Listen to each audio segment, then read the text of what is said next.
Today we made braised pork belly. You're going to start by cubing 1-inch cubes of pork belly. I got this pork belly at Costco. I suggest you go to a butcher shop to get a leaner piece. This one was very fatty and I think it affected a reduction time step that I have at a later portion of the cooking process. But overall, it was still pretty good. After the pork belly is cubed, you're going to dice up some ginger pieces. You take off the skin, cut it into little pieces. It doesn't have to be as small as this. You're also going to add 3 cloves of garlic, whole pieces. When you're cooking with whole pieces of garlic, you're going to want to smash it a little bit to get the oils out. Make sure your garlic doesn't go flying like mine did.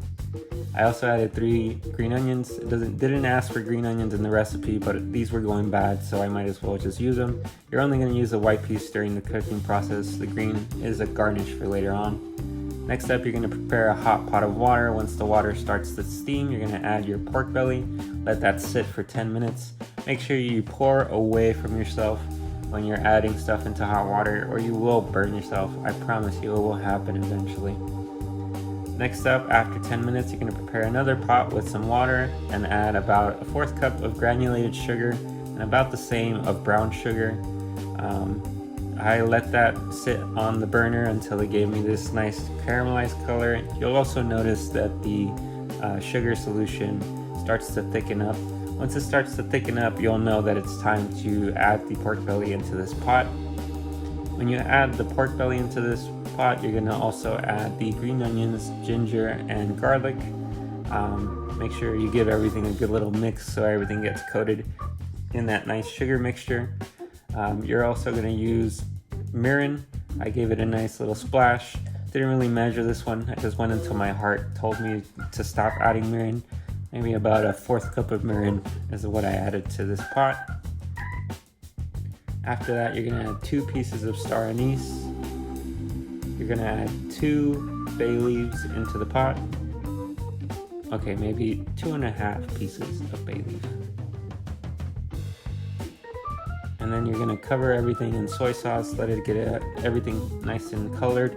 You're going to give it a good mix so that all the pieces of pork belly and all the extra ingredients get a nice coating of soy sauce, mirin, and sugar. And after that, you're going to add water up until the height of the pork belly. After I added the water, I also pushed the pork belly around so that it's a little bit more organized. You're going to let this simmer for about an hour.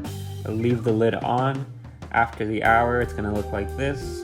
And then you're going to turn up the heat and let the water evaporate. Turn it up the medium-high, maybe high, depending on your stove. Well, this took me about half an hour to let it reduce. After the reduction is completed, it's going to look very dark and caramelized, something like this.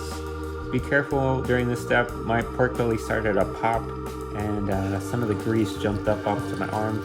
Hot sugar is not a fun time.